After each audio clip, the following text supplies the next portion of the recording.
Buenas! Começando mais um podcast Estação 29, um oferecimento de Bela História, Antiquário, Brechó e Restauração de Imóveis e Classic Filmes, loja de acessório e serviços automotivos.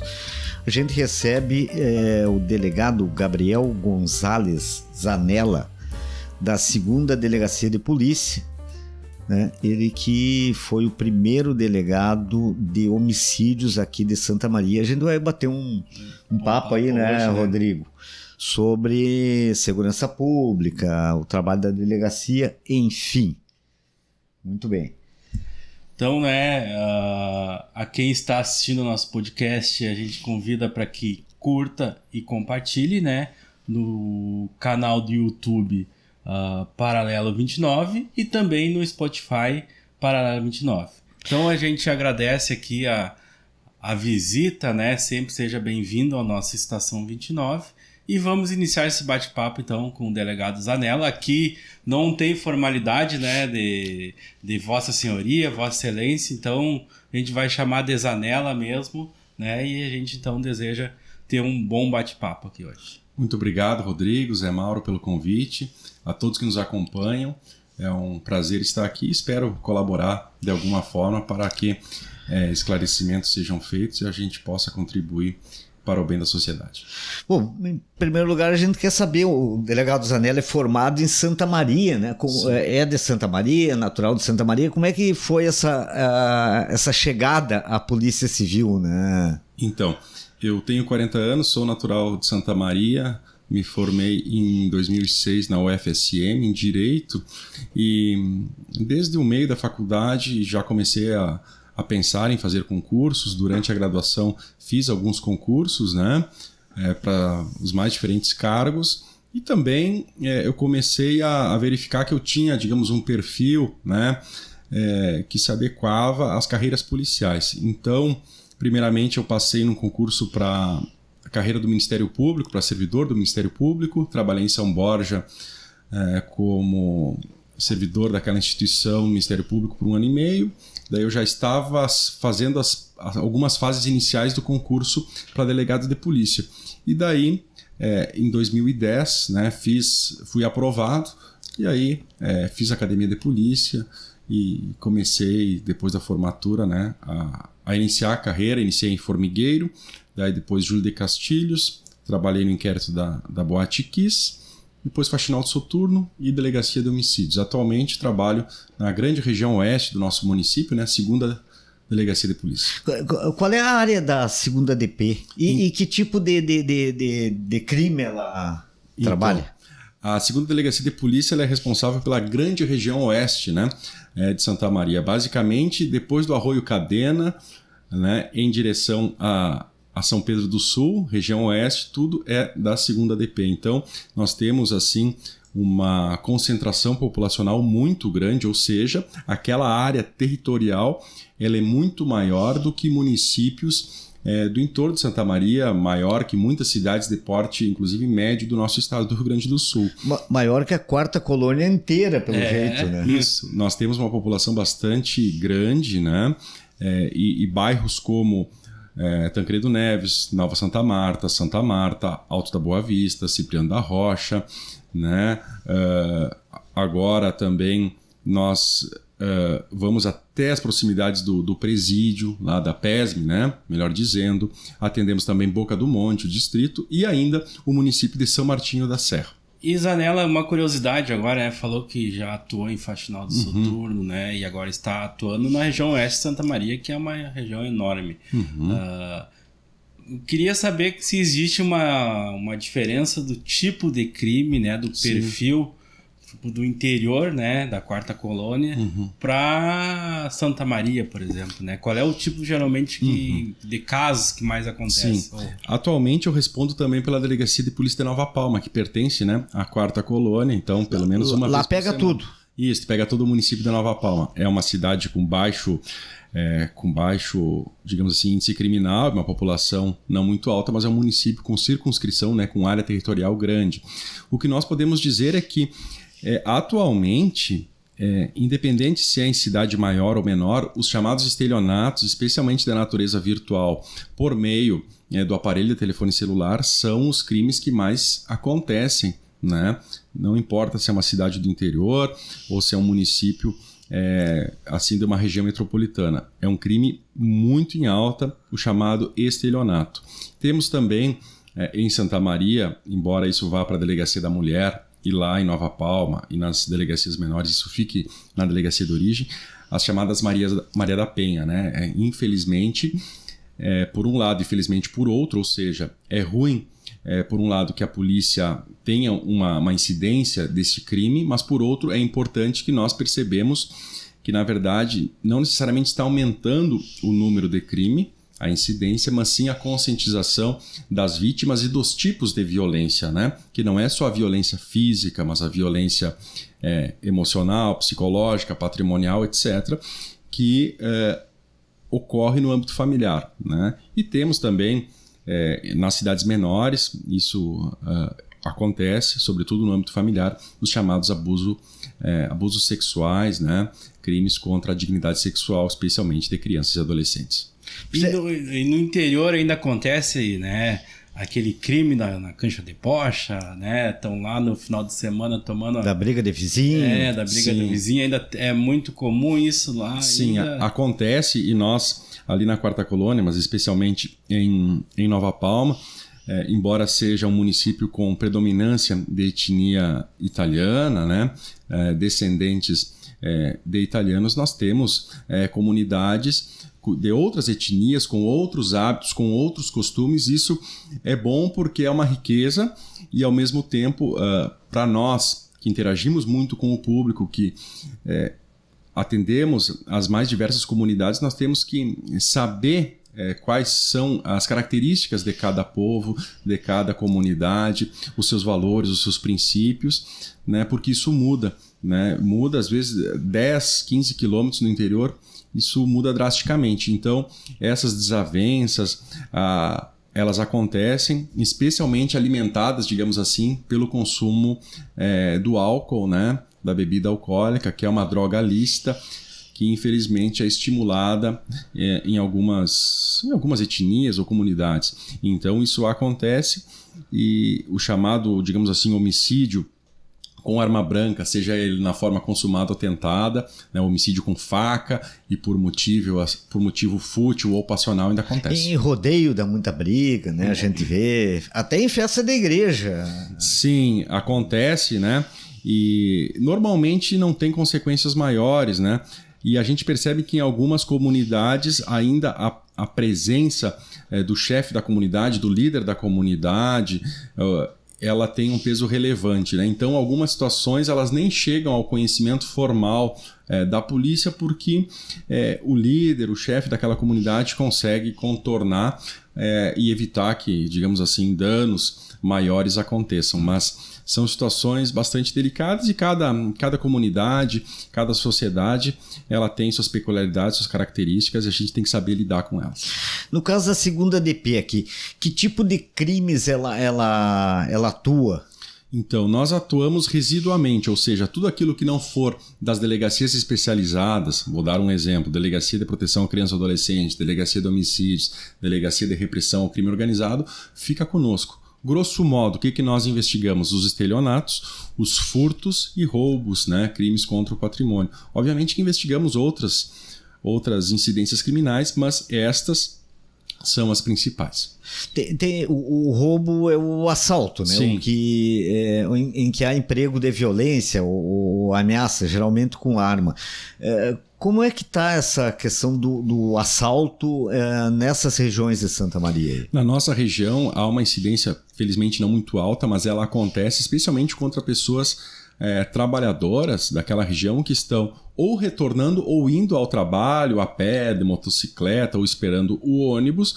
O objeto alvo da ação criminosa atualmente é o celular, né? É o aparelho de telefone celular, e os crimes nos chamam a atenção, eles não têm sido praticados com arma de fogo predominantemente, ou simulacro, né? Ou arma de brinquedo, ou mais ainda arma branca, faca. Em alguns casos ainda o criminoso ele faz menção de que está armado, seja com arma branca, seja com arma de fogo, e obviamente a pessoa acredita que, né, que o criminoso está portando algum tipo de arma e entrega o objeto, né? Configurando aí a grave ameaça. Então, são esses crimes aí, essa forma, o modus operandi. O latrocínio cai para qual delegacia? O latrocínio, que é o roubo, né, com morte, a morte, né, o latrocínio consumado com morte e o tentado é quando a vítima sobrevive, a atribuição é da antiga Defrec, atual Draco. Da Draco. E Zanella, essa questão do furto e do roubo, né? Existe uma incidência assim, né? Santa Maria é uma cidade com 300 mil habitantes, né? A região oeste lá, acredito que só a região de Santa Marta tem mais de 30 mil habitantes, né? Existe um perfil do indivíduo, né, que faz esse tipo de comete esse crime, é reincidente, está ligado às facções, né, ou ele participa de algum, né, ou é tipo um lobo solitário. Nós temos observado cada vez mais, isso é uma realidade de Santa Maria, mas especialmente naquela grande região, que são pessoas jovens, homens, né, baixa idade, dependentes químicos, especialmente do uso de crack, e utilizam o roubo do aparelho de telefone celular para sustentar o próprio vício, ou seja, entregam na boca de fumo, como a gente chama, por um baixo valor, né? E são em troca da própria droga ilícita, né? No ano passado, 2023, nós recuperamos cerca de 30 aparelhos de telefone celular em bom estado de conservação, aparelhos caros. Dificilmente nós conseguimos elucidar a autoria do furto, mas por meio dos meios de investigação e rastreio nós conseguimos localizar o aparelho de telefone celular, né? E basicamente, então, as características do indivíduo que furta ou rouba na nossa região são essas: dependente químico, um adulto jovem e que pratica o ilícito para sustentar o vício. Esse pessoal tem uma curiosidade, esse pessoal que comete esse tipo de furto ou roubo do celular por droga, ele tem como é que vamos dizer assim, ele é fornecedor de algum local, de algum receptador. Já tem o caminho. Já tem o caminho da... Sim.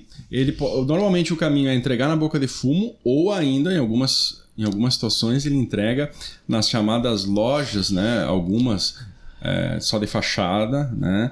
Mas lojas de conserto ou revenda de aparelho de telefone celular usado. E hoje nós sabemos da relevância, da importância que o aparelho de telefone celular tem para as nossas vidas, né? Porque ali, além dos nossos contatos, estão informações extremamente importantes, sensíveis, né? Da natureza bancária, as redes sociais, etc. Muitos dados estão ali.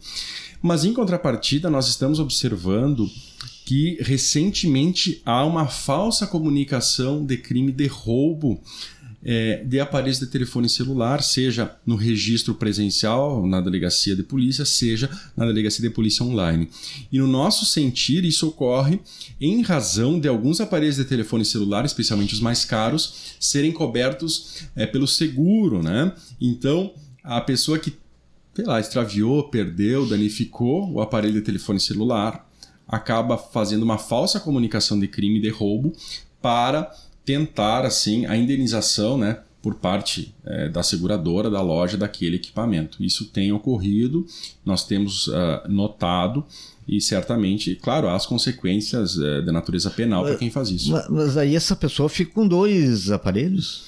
A gente não sabe como é que funciona. A intenção é essa. Na verdade, às vezes ela perdeu, né? Estava embriagada, estava fazendo festa numa pescaria, perdeu ou danificou de alguma forma, né? Teve uma queda acidental, derrubou, danificou o aparelho, fica imprestável, e ela acaba registrando uma falsa comunicação de um roubo, que é um crime grave, né? Que sempre qualquer delegacia vai priorizar, e isso atrapalha o nosso serviço. Outra coisa também do celular, porque já aconteceu com um familiar meu, inclusive na rua, em plena luz do dia, né? Conseguiu se desvendar quem era o indivíduo. Mas aqui em Santa Maria, pelo menos, a gente não vê né? Diferente de outros, principalmente no Rio de Janeiro, São Paulo, nos noticiários, é o tipo do crime do indivíduo que rouba o celular, furta, né? E utiliza essas informações, por exemplo, na hora ali de já estar desbloqueado o aparelho para acessar a conta bancária, né? Já tive também amigos que já passaram por esse tipo de situação em outro estado e tiveram um prejuízo considerável, né, na sua vida e na sua conta, né, em função disso. Pelo menos não é noticiado aqui em Santa Maria. Na nossa região não é a realidade. Como eu afirmei anteriormente, predomina esse furto ou roubo e a entrega imediata desse aparelho. Né, para a boca de fumo, que vai vender para um terceiro ou para uma loja irregular de conserto ou venda de aparelho, telefone celular seminovo ou as peças desse aparelho, né? Hoje, cada vez mais, as senhas, as formas de bloqueio são mais rigorosas. O que nós percebemos disso que você comentou é o acesso indevido ou a extorsão para ver o acesso ao conteúdo do celular nos casos de invasão de rede social ou de algum dispositivo, né? Mas aí são quadrilhas, né? São facções mais organizadas, com recursos tecnológicos, que daí tentam acessar de forma remota, né? O celular. Mas quando há o furto, o roubo, ao menos na nossa região, e acredito que no nosso município, predomina... E São Paulo, agora, inclusive, alguns dias atrás, saiu uma notícia também que foi presa uma quadrilha lá que exportava os iPhones roubados do Brasil pro Haiti, lá para aquela região. Então aqui a gente não existiria um crime organizado. Ao menos aqui na nossa micro-região, acredito que não, né? Predomina essa entrega imediata a um terceiro que vai revender peça ou aparelho para uma outra pessoa por um preço abaixo do mercado. Parte desses telefones, assim, eles furtados e roubados, eles vão para o presídio aqui? Sim, de preso? sim. Alguns aparelhos acabam caindo no sistema prisional, né, de alguma forma, né?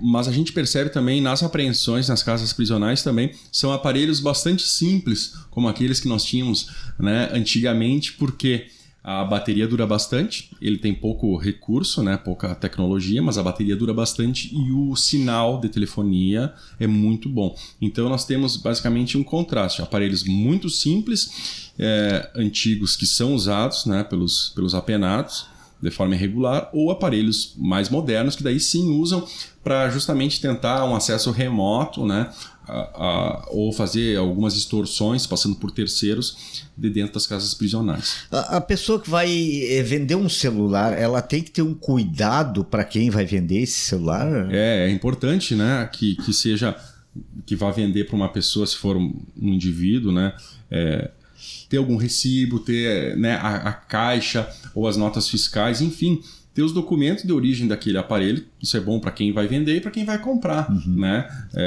Não podemos banalizar, mas muitas lojas são sérias, outras não. Né? Então, se você for comprar um aparelho seminovo, é como comprar um carro seminovo. Né? Eu quero saber a procedência, alguma prova documental, né, o histórico desse aparelho, porque senão fica difícil.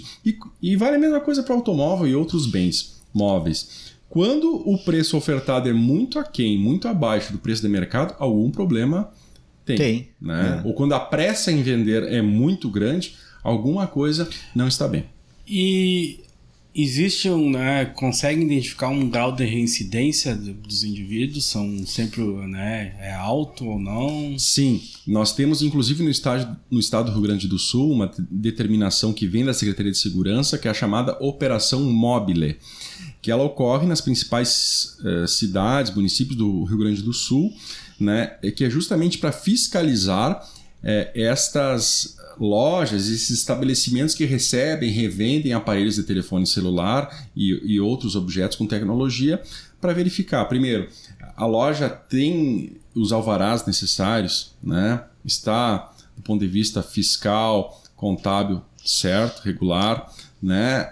Os aparelhos que ali estão sendo consertados ou vendidos têm origem lícita comprovada, então é montada uma força-tarefa em determinados períodos, normalmente uma vez por mês, e há a presença inclusive do Corpo de Bombeiros para fiscalizar a regularidade do ponto de vista da prevenção de incêndio, da Polícia Civil, né, da Brigada Militar, vários órgãos para fiscalizar, né, esses estabelecimentos. Isso tem um caráter preventivo, educativo, mas também repressivo.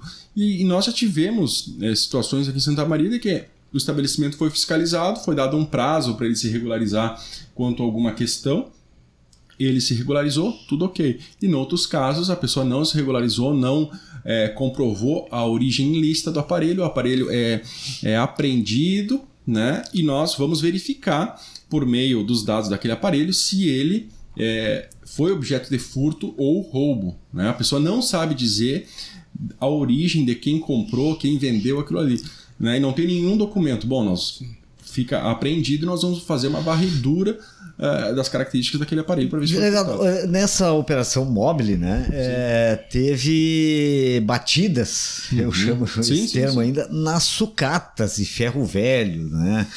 Não vamos generalizar, né, mas é um problema, me parece, assim, que a polícia tem de anos em relação a alguns desses estabelecimentos que revendem material reciclável e acabam, né, como é que é a fiscalização? Tem muita operação envolvendo esses estabelecimentos? Então, no mesmo dia que a operação nas casas, nos estabelecimentos que revendem aparelhos de telefone celular, também ocorre nas chamadas sucatas ou recicladoras. Por quê? Em razão do furto de fios, né, os cabos, sejam da energia elétrica, seja da internet, isso causa um prejuízo ao cidadão enorme, né? Nós hoje tem muito na região lá? Muito, muito, muito. Então, essas pessoas que fazem uma atividade ilícita, comprando material sem origem comprovada, sem origem lícita, né, incorrem em infrações administrativas, infrações penais, né? E tem muita questão do chamado crime ambiental, ou seja, essas pessoas, esses estabelecimentos não têm as licenças ambientais, não armazenam da forma correta os objetos e materiais que ali deveriam estar. Então, essa força-tarefa também tem a presença do batalhão ambiental. É um berçário de dengue esse. Isso, com certeza, questão de saúde pública, né? Então, é importante que também o município, por meio do chamado poder de polícia administrativo, tome as medidas cabíveis, porque não adianta as polícias fazerem aquilo que é a atribuição das instituições, mas o município não agir com o poder de polícia administrativo para dar um prazo para regularizar e, não havendo a regularização, fechar e recolher esse material. Eu não sei se a região do cemitério ali pertence à 2ª DP, mas sabe-se que houve o cemitério ecumênico lá foi praticamente depredado, né? Furtaram dos túmulos lá, tudo que era possível, foto, enfim. E esse material, boa parte desse material foi encontrado em algumas dessas recicladoras que atuavam com receptação, né? Eu não sei se o senhor chegou a investigar. Sim, isso aí ocorreu já com mais frequência, hoje com menor frequência.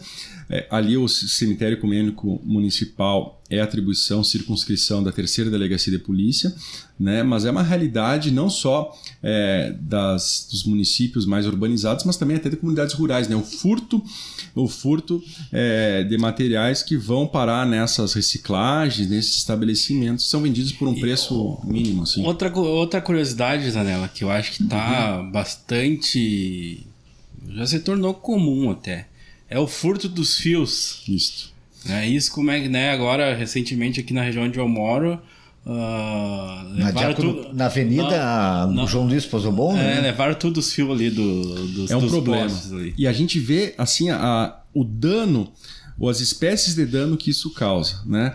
Fio de energia elétrica, por exemplo, né, nós vamos ficar sem iluminação pública, sem iluminação viária, isso afeta a segurança no trânsito, pedestres, ciclistas, há uma maior incidência de furtos e roubos, acidentes de trânsito, a questão dos cabos da internet, né, isso causa um prejuízo enorme à comunicação, a quem trabalha e depende da internet, né?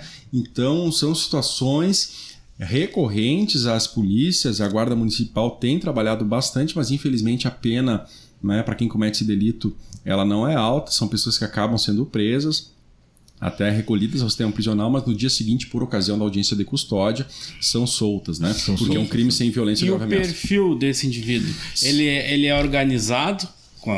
Ou ele é individual, não é usuário de droga, né? Ele é usuário de droga, adultos jovens, e normalmente praticam esse delito sob efeito de uma droga ilícita, normalmente o crack, e colocando em risco concreto, né, a própria segurança, porque eles, sem nenhum cuidado, eles sobem, né, e tentam furtar de uma maneira muito amadora, sem nenhum conhecimento técnico, colocando em risco a própria vida.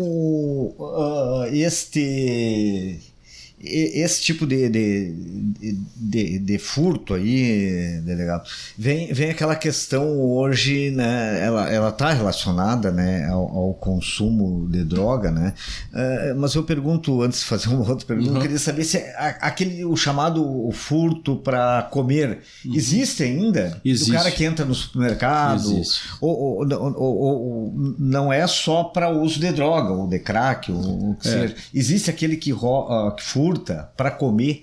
Existe, muda um pouquinho o perfil. Temos percebido, pelo menos na nossa grande região oeste, que são mulheres, mães, jovens, que subtraem, furtam em mercados, né, ou mini mercados, pequenos estabelecimentos, gêneros alimentícios que são destinados a alimentação, não são supérfluos, não são materiais de higiene.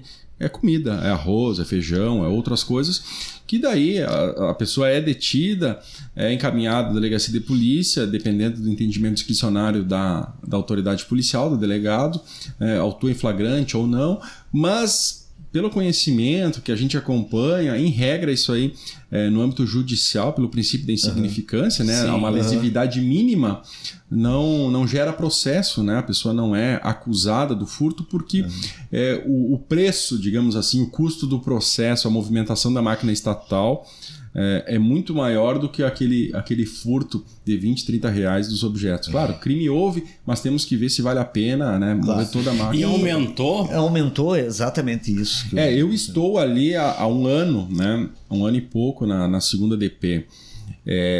Eu vejo que o que eu posso dizer, não sei se aumentou significativamente ou não, mas as pessoas, em regra, há uma reincidência grande, são sempre as mesmas, né? E a gente percebe assim, algumas pessoas, eu encaro de uma forma diferente quem furta desodorante, creme, shampoo numa farmácia ou até no supermercado. E a pessoa que furtou um gênero alimentício em poucas unidades e gênero simples, não estou falando de carne de primeira lá, uma carne cara, alguma coisa, não. É diferente, são situações distintas, né? Claro. E normalmente a gente tem que ter o bom senso e usar aí a técnica jurídica para fazer uma decisão justa, né? Aí vem aquela pergunta que eu quero fazer, emendando essa, né? Tá agora essa discussão aí que está no Supremo e no Senado também. Sim. Da criminalização da posse ou porte, enfim, de qualquer quantidade de droga. Eu queria saber a posição do delegado Zanella em relação a essa questão. Sim. Que é bastante polêmica, né? Eu acredito assim que fundamentalmente caberia ao nosso legislativo, ao Congresso, decidir quanto a essa questão e não propriamente ao judiciário, né? Seriam os parlamentares, representantes no legislativo do povo, penso eu, pela Constituição, que caberia esta decisão. Foi aprovada, inclusive, no CCJ do Senado. Mas, Zanella, na questão, você hoje, né, também como policial, delegado, sim, né, proibir a droga em qualquer quantidade ajudaria a diminuir esse índice de crimes? Ou acredita que continuaria a mesma coisa? Ou geraria um caos social, de repente? Até? É complicado a gente, a prioristicamente, né, falar o que pode acontecer. Eu acredito que uma determinação no sentido de permitir a posse de droga e não considerar isso como crime, acho que não seria o caminho mais viável. O que eu acredito é que as pessoas... É um problema... mais de natureza social e de saúde pública do que criminal. Mas nós sabemos também que as consequências para quem é pego consumindo droga atualmente, elas são de natureza criminal, mas são sui generis, são peculiares, ou seja, você não vai ser punido propriamente com a mão pesada do Estado, né, juiz, mas sim vai ser encaminhada para tratamento, né, para, enfim, orientação, etc., para grupos que trabalham essas questões, para a rede de saúde pública. Creio eu que é melhor nesse caminho, mas descriminalizar porque também fica complicado. Por isso que eu penso que isso merece um diálogo e uma ponderação no âmbito do Congresso Nacional. Eu acho que ali é o caminho, penso que é o caminho e o âmbito mais adequado para decidir. Esse projeto recebeu críticas, assim, pelo fato... Há questionamentos, tipo assim, como é que vai tratar a Cracolândia, por exemplo, de São Paulo? Ali, se for criminalizada a droga, ali toda a Cracolândia vai ser criminosa, evidentemente, né? Então essas perguntas que nós não podemos ser hipócritas, né? Vai dar trabalho para a polícia também. Temos que reconhecer que os usuários de droga ilícita, aqui nos referindo, não são só as pessoas pobres, miseráveis de rua, né? Nós sabemos que há um grande consumo, inclusive neste município de Santa Maria, de pessoas com alto poder aquisitivo, né? Que acabam financiando essa... Tinha até delivery há um tempo atrás, não sei que chamam, né? E que usam droga ilícita, que ostentam, né? Medicação de forma irregular, pessoas da área da saúde problema, que utilizam, né? Hoje às vezes a gente reclama, mas eu tenho que ir na farmácia para determinado remédio, antibiótico, lá eu preciso da prescrição. Por que isso está acontecendo? Porque houve um abuso por parte de pessoas na automedicação, né? Num descontrole. E isso gera problemas de saúde, que acaba desaguando no SUS. Porque tem até aquela... na rede privada. Todo mundo sabe, né? O Rivotril, né? Acho que o remédio mais usado, né? E ele tem danos e consequências, né? E pode, inclusive, pelo que eu li, ser vendido utilizado como droga, enfim, né? Mas Zanella, agora a gente também, avançando um pouco também... Vamos para o homicídio. Antes da gente conversar, né, dessas histórias do homicídio, essa questão dos crimes virtuais hoje, né? Falou-se bastante dos celulares, né? Não teria uma rede também, por exemplo, de fornecimento desses aparelhos no presídio, ou para essa própria rede onde você mantém, que alguns dizem que iniciou aqui o delegado Sandro, acho que colocou que esse tipo de golpe do Nudes tem origem no Rio Grande do Sul. Sim. Né? O famoso golpe. Mas existem diversos golpes, né, que hoje se aprimorou. Lá na segunda DP, né, diz que essa questão do estelionato ligado ao crime virtual. Qual é o tipo de situação e hoje de que forma a polícia também trabalha para ajudar a combater isso, né? Porque a gente vê que não sei se a polícia está enxugando gelo ou não, mas cada vez mais pessoas estão caindo nesses golpes. Isso. O que nós percebemos? Primeiro, a polícia ela trabalha de uma forma bastante intensa. Raramente, às vezes, acontece o golpe do bilhete premiado, né? Mas isso já é antigo. Trabalha de forma intensa e já a longa data no sentido da informação para tentar prevenir esse tipo de crime. Então, a Polícia Civil tem informado a comunidade por meio da televisão, das redes sociais mais diversas, os cuidados que o cidadão tem que ter em relação a esse tipo de crime. O sistema bancário, os bancos, né, as cooperativas de crédito também têm feito a sua parte, porque até por interesse próprio, porque senão em algumas situações vão ter que indenizar, para que os clientes não caiam nesse tipo de golpe. Mas o que nós percebemos e nós conversávamos anteriormente, né, sobre isso? A ganância, né, de algumas pessoas e também assim o perfil de algumas pessoas facilitam com que caiam nesses golpes. O chamado golpe dos nudes, né? Há uma subnotificação muito grande. Normalmente, a pessoa que cai nesse tipo de golpe, ela não quer registrar, ela não quer se expor. De cada 10, provavelmente deve vir 1 ou 2 lá. Sim. E nós temos conhecimento de que às vezes o montante exigido na chamada extorsão é altíssimo. E tem muito caso desse golpe Tem. aqui na 2ª DP? Tem, mas eu diria que na região central é maior, né? E já houve casos aí da pessoa num dia ter que ir na agência bancária, porque é uma transação alta, e transferir mais de 100 mil reais, né? E não querer registrar, não querer tocar para frente, como a gente diz. E em casa, para a esposa, ela vai para o sócio, ela vai ter que dar uma justificativa, não sei qual. Mas da onde foi o dinheiro, né? Mas Zanelli tá, né? Às vezes a polícia não fica sabendo, mas tem casos que chega num extremo que a pessoa já deu todos os valores que tinha e não tinha, e aí recorre à polícia.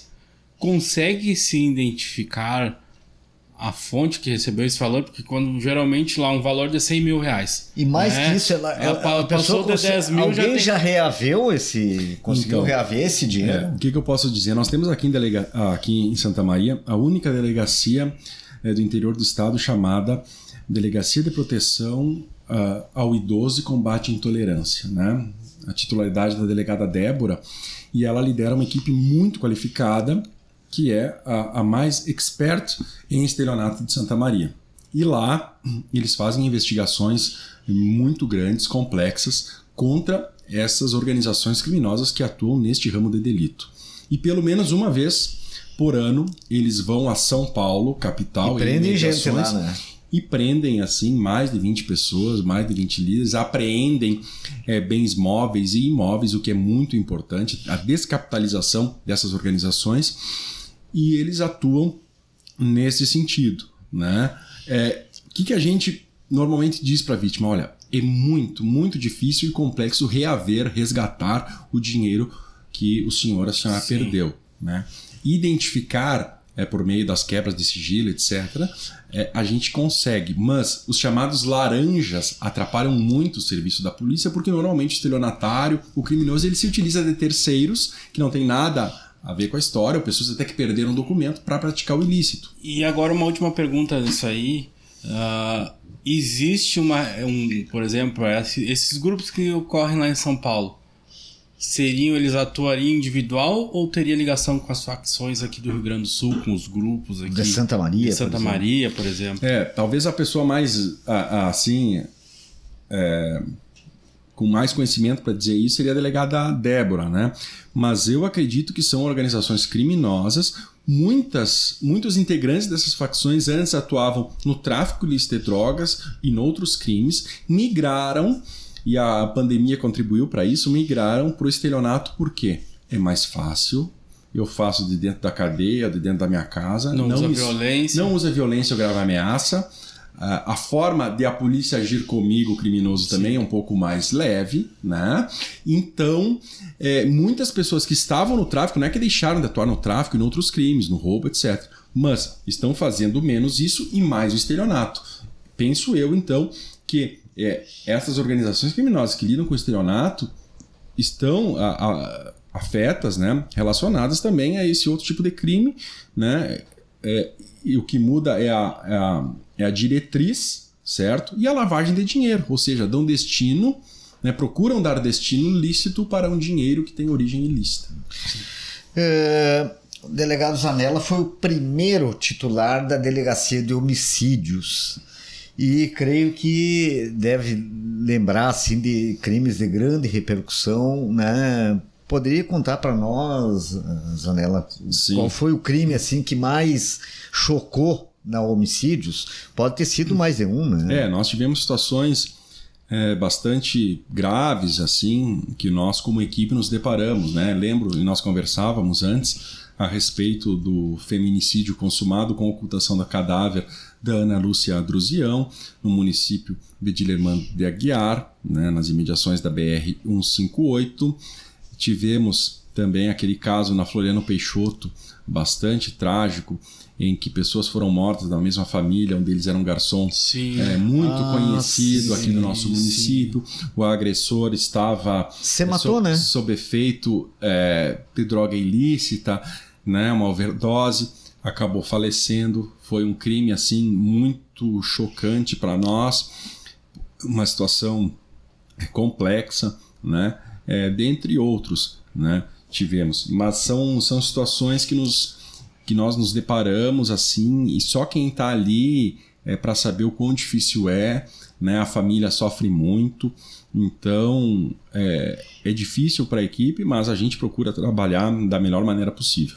O caso dessa moradora de Lermando foi o único caso em que teve corpo assim que não apareceu dessa época? Nos 7 anos que nós trabalhamos lá, sim, né? Foi um crime bastante cruel, né? Planejado.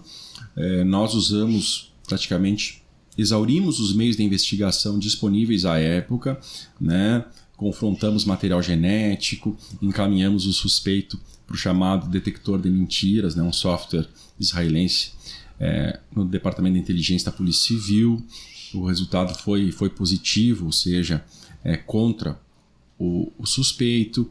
Fizemos diversas diligências, inclusive reprodução simulada dos fatos, enfim.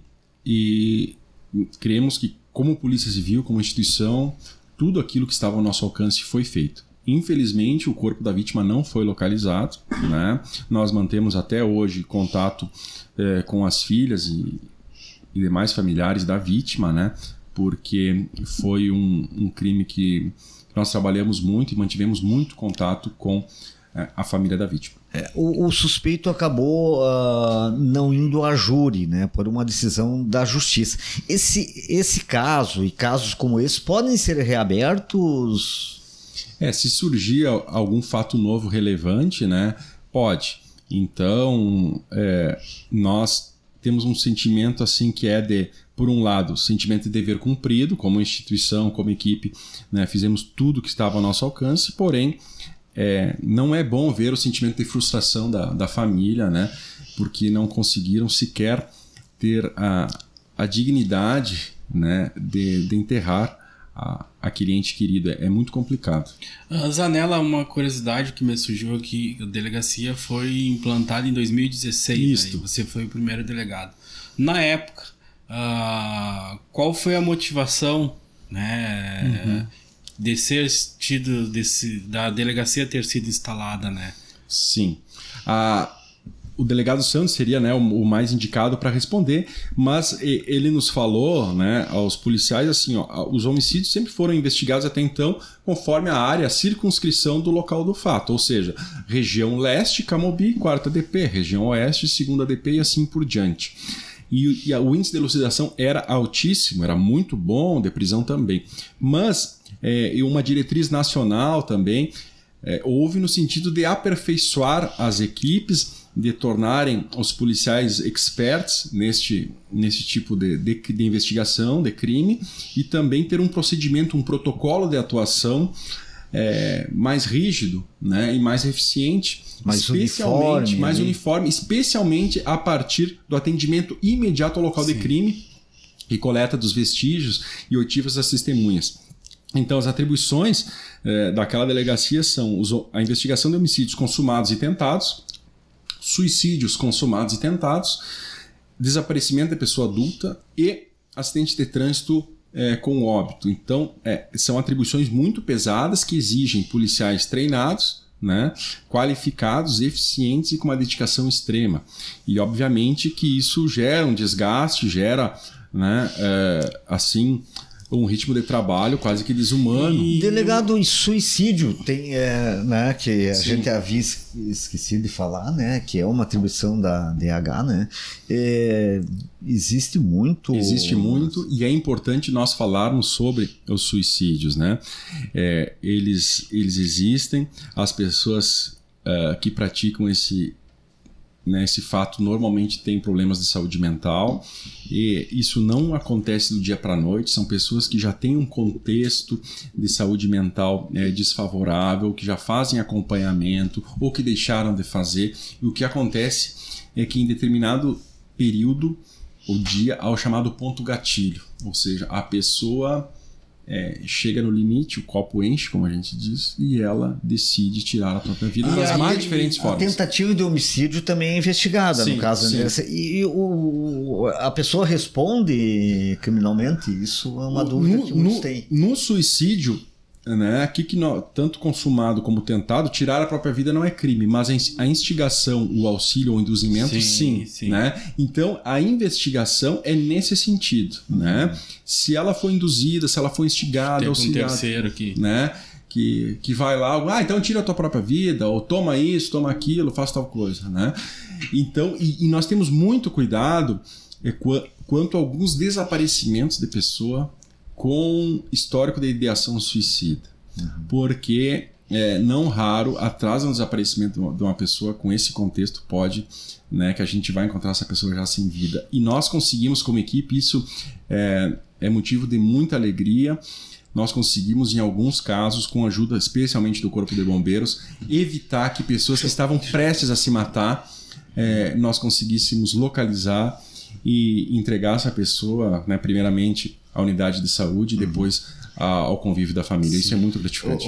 Pode fazer a pergunta, depois eu quero voltar aos desaparecidos. Zanella é uma questão, né, que é peculiar de delegacia, mas você trabalha com casos, né, bastante, vamos dizer assim, para mim é incomum, né, porque eu não sou, mas existe um índice também dos próprios policiais, por exemplo, de afastamento por questão psicológica, né? Por causa de casos, porque às vezes pode despertar gatilhos também. São seres humanos, né? Sim. São policiais preparados, mas são seres humanos, né?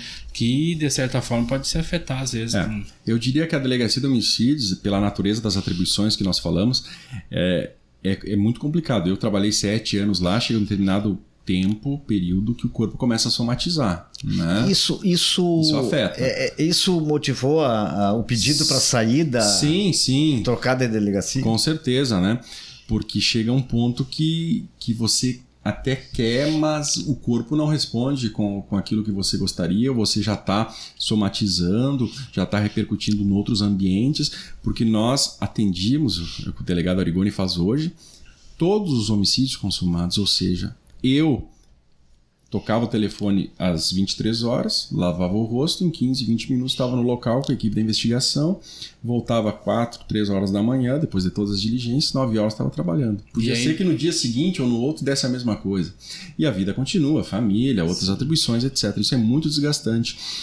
E isso em 7 anos, mais ou menos, ela gera repercussões, né? Mas eu diria, e isso não é tão comentado, que talvez pela natureza das atribuições, não pelo ritmo de trabalho. O ritmo de trabalho de homicídios é incomparável, mas pela natureza das atribuições da delegacia mais pesada quanto ao conteúdo é a Delegacia de Proteção à Criança e Adolescente.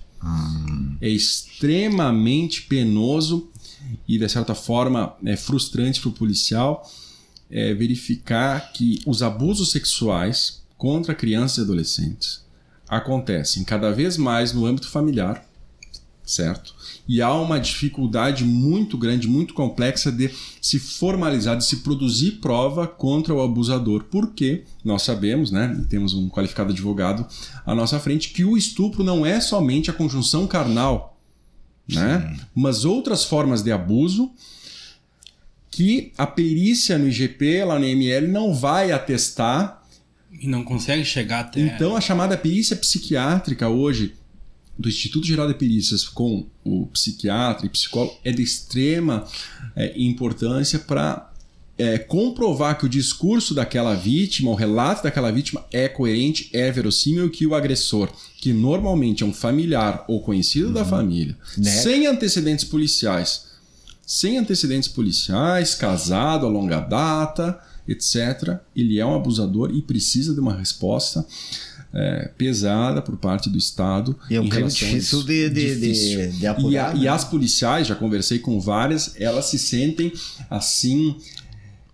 frustradas por um lado, porque a maioria tem família também, e aquele abusador, ele é reincidente e ele tem um perfil que assim, ele não tem antecedentes policiais, ele é casado há 20, 30 anos, vai na igreja, faz trabalho social, ele é militar da reserva, ele é servidor público aposentado, enfim, é uma pessoa assim, visivelmente parece um santo. Acima de qualquer suspeita. Aceito pela sociedade como uma pessoa... Aceito pela... né? assim, com princípios morais aparentemente muito rígidos. Discurso, né? mas são pessoas assim que praticam um mal tremendo. Por isso que é importante, a gente sempre ressalta isso, que nas famílias haja um olhar atento, onde a criança vai, com quem estará na casa. Você conhece os valores, os princípios, a rotina daquela casa. Eu posso deixar aquela criança sozinha, aquele adolescente. De fato ele foi lá ou me disse que foi lá, na verdade foi em outro local, sabe? E mais do que repressão em relação à criança e o proibir, é importante, penso eu, um diálogo, conversar, ter uma escuta bastante cuidadosa e atenta, porque a criança, às vezes ela não vai falar de forma explícita, mas ela vai deixar nas entrelinhas Sim. que alguma coisa não está bem. E por isso os professores no ensino fundamental eles têm uma importância muito grande, porque eles percebem pelos desenhos, pela escrita, pelo comportamento, pelas relações interpessoais que algo não está bem. Antes da gente entrar na pergunta da Kiss, né, que a gente quer fazer, tão grave, né, e desesperador é o desaparecimento de uma pessoa, né, que nunca mais se encontra, enfim. Eu vou dar a fonte, né, o Diário de Santa Maria publicou uma matéria há poucos dias com um número estarrecedor de pessoas que desapareceram na região central num determinado período. Eu não estou lembrado agora, mas é assim, um número acima de 200 pessoas, né, que continuam desaparecidas, né? A gente já falou do caso desse feminicídio ali de Dilermando, né? E teve um outro mais antigo, se não me engano o nome da mulher era Elisete, eu não estou lembrado do sobrenome, que fazia serviço de mototáxi, né? E desapareceu, né? Como é que é lidar com essa questão é uma busca desesperadora, né? Sim, um registro de ocorrência policial, desaparecimento de pessoa, ele não precisa ser feito após 48 horas, após as 24 horas, não. A partir do momento em que um familiar, amigo próximo, não tem contato de qualquer forma com a pessoa, desaparecida ela está. Então é importante que o quanto antes ela compareça presencialmente à delegacia de pronto atendimento, delegacia 24 horas, e comunique que a pessoa desapareceu. E que forneça ela e outras pessoas que tenham contato íntimo com essa pessoa o máximo de informações para o policial. O policial vai fazer questionamentos. Por quê? É importante saber, usava carro, qual carro, a placa do veículo, tinha problema de saúde física ou mental, qual o destino, onde supostamente foi o último local que ela estava, desejava ir para algum local, ela disse alguma coisa, toma medicação, que tipo de medicação, que roupa estava.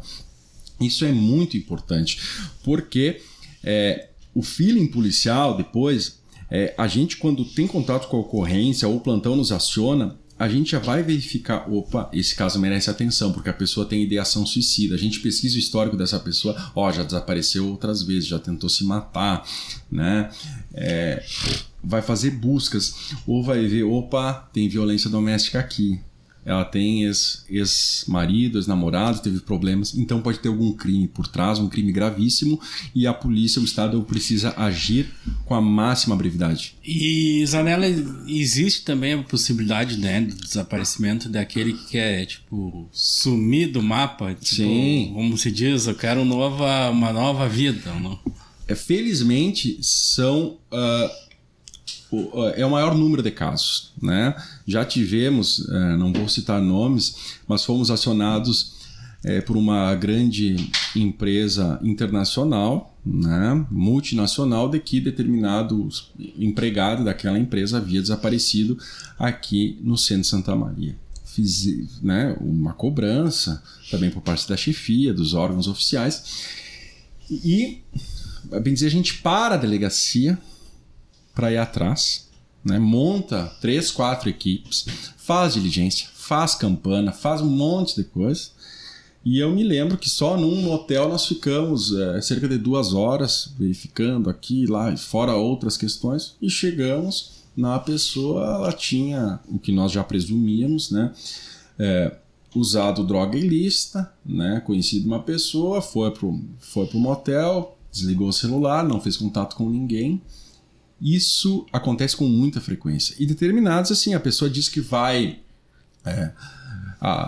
não diz para onde quer, para onde vai realmente, para o familiar, para a esposa, para a namorada, para o amigo, e vai fazer festa, vai pescar, vai fazer, né, vai interagir aí em outros ambientes e não comunica a ninguém. Isso gera um gasto de dinheiro público muito elevado. Essa questão do empregado da multinacional, imagina quanto que custa 10 policiais em 5 viaturas, fazer um monte de diligência, alguém está lá no computador fazendo buscas e nós chegarmos na pessoa e dessa forma, sabe? Move a máquina estatal. Obviamente que essa pessoa perdeu o emprego, né? Mas quem paga? Como é que fica, claro, sabe? Mas por outro lado, essa pessoa pode estar morta, pode ter sido sequestrada, alguma coisa pode ter acontecido. Sim. Então, é bom que haja o registro imediato, mas que seja, obviamente, um registro responsável, né? Porque assim o Estado, a polícia vai se mexer. Nós vamos ir atrás. E, né, só para fechar essa questão, existe também, né, aquilo que a gente vê em filme, daquele indivíduo que quer desaparecer e iniciar a vida num outro território, sim, num outro país. O que nós percebemos é o seguinte, já ocorreu em Santa Maria? Sim, o meu irmão desapareceu, né? O meu filho desapareceu, você tem que dar um jeito. A pessoa chega na delegacia, a gente já percebe que nos cobrando. A gente diferentemente de um foragido, né? Sim. E você tem que dar um jeito, eu não sei onde é que está e tal. Calma, senhor, vamos fazer o registro, vamos ver, nós vamos empreender esforços de diligências e vamos tentar localizar. O que acontece? Daí diz, mas a senhora não consegue contato? Não consigo contato, não sei onde é que está, não abre a porta do apartamento, não responde aos meus telefonemas e enfim.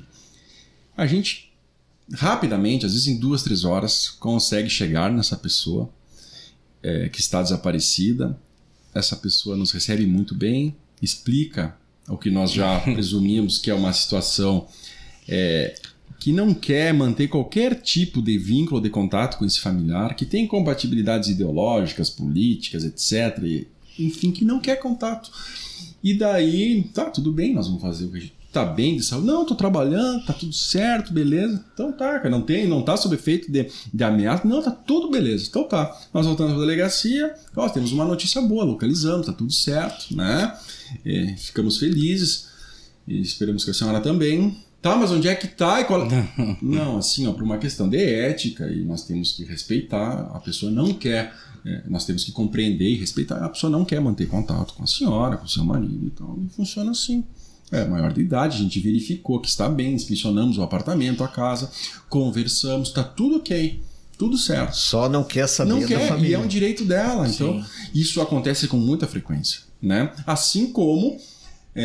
às vezes, pessoas que julgam, né? Determinado idoso foi encontrado por causa do mau cheiro dentro de um apartamento, lá sozinho e tal. Um vizinho sentiu o cheiro, a polícia, os bombeiros arrombaram, localizaram lá o cadáver já em decomposição. Mas a família dessa pessoa não presta, os filhos. Sempre tem uma história por trás. Quem era essa pessoa? Sempre tem os dois lados. Tem os dois lados, né? Daí os familiares tentavam ligar, a pessoa não atendia. Aí iam lá, batiam, a pessoa não abria a porta. Tentavam fazer... Não eram recebidos. E isso de forma insistente. Usavam terceiras pessoas que não dava. Pô, chega um ponto, vai fazer o quê? Claro. Sabe? Então, não são situações que exigem parcimônia, cautela. Não estamos para julgar, né? Mas a gente está ali para fazer o nosso trabalho. E agora, né, Zanella, a questão, né, acredito que a maioria dos delegados que estavam atuando na época acompanharam o caso Kiss e você também não foi diferente. Sim. Te pergunto agora quanto a Kiss, né? De que forma atuou na Kiss e se acredita que fez o trabalho que tinha que ser feito e hoje se faria diferente ou acredita que, né? O que pensa do caso Kiss hoje? Então, naquela madrugada eu recebi telefonema e acompanhei pela rádio à época, né, que havia um incêndio e que havia 5, 7, 8 mortos. Fiquei espantado. Depois o chefe nos ligou, né, o delegado Arigoni, e convocou. Fomos até lá e a situação era complexa, difícil, né? Eu tinha pouco tempo de polícia. Fui designado juntamente com a minha colega de turma, a delegada Luísa Souza, para atuar no inquérito. atuamos desde a madrugada até a entrega final. Foram cerca de 40 e poucos dias. Foi a época que eu mais trabalhei na minha vida e a única, tenho esse costume, a única que eu levei trabalho para casa. Eu nunca levo, eu prefiro chegar mais cedo de madrugada na delegacia, mas eu não levo trabalho para casa. E ali eu tive que levar, porque não tinha sábado, não tinha domingo, não tinha feriado, era direto. Na primeira DP era, digamos, o QG ali, né? E a minha função basicamente foi de compilar, fazer o pequeno resumo eu acredito que foram cerca de entre 600 e 700 termos de declarações, pessoas que foram ouvidas. Então eu lia e fazia um parágrafo grande, resumindo o que aquela pessoa disse. E depois revisei tudo, então eu li pelo menos 2 vezes os 700 depoimentos. Ali tinha que fazer uma seleção do mais importante. Do mais importante, um trabalho formiga difícil, né? Então foi extremamente desgastante. Acredito que como equipe nós compartilhamos responsabilidades, atuamos com independência técnica e funcional, né? E fizemos aquilo que estava ao nosso alcance. E eu lembro que foi muito desgastante porque ao final, depois da entrega e enfim, explanação lá foi na UFSM, eu marquei, agendei férias e disse pro chefe, eu preciso sair, né? E sair uns dias e tal, vou desligar o telefone, porque foi muito desgastante. Mas creio que como Polícia Civil fizemos uma atuação profissional, técnica, independente. E o que chama a atenção é que à época, naquele ginásio, havia cerca de 222 corpos. A forma como as instituições, especialmente a Polícia Civil, trabalharam na identificação dos corpos foi exemplar. Eu não sei se países como Suíça, Alemanha, Inglaterra fariam tão rápido e de uma forma tão profissional como fizemos, porque não houve nenhuma troca de cadáver, digamos assim. Nenhuma pessoa foi reconhecida, nenhum corpo foi reconhecido de forma equivocada. E isso tinha uma chance grande de acontecer. Então houve separação primeiro por sexo, meninos e meninas. Nós tivemos uma prudência muito grande de não atender os telefones que tocavam, porque não sabíamos se o telefone que estava no bolso do menino era dele próprio ou era de um amigo, certo? Havia muitos corpos, especialmente de meninas, sem documento de identificação, porque estavam de vestidos e vestidos sem bolso. Sim.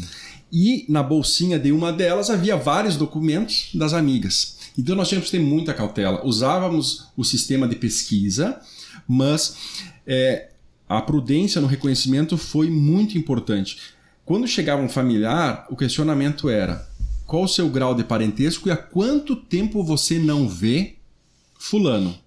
Porque se tinha um familiar que tinha um vínculo mais íntimo, que estava com menor tempo, né, de ausência, de ver essa pessoa, era mais interessante que aquele familiar que vê com mais frequência, reconhecesse. Até pela roupa. E Zanella, nosso tempo, né, tá já no limite. Eu te faço uma pergunta agora. Do trabalho que você fez, né, e hoje, né, acredito que fez um ótimo trabalho. O que pensa do processo daqui? Eu penso que naquilo que eu fui designado para fazer, atuei com ética, com impessoalidade, que é muito importante, com técnica. Nós, como Polícia Civil, compartilhamos responsabilidade, né?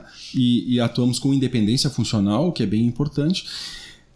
Nós fizemos à época muitos encaminhamentos de responsabilidade no nível administrativo, no nível civil, no nível penal. Os chamados apontamentos. Os apontamentos. E isso eu acho que é um consenso entre todos que atuaram ali.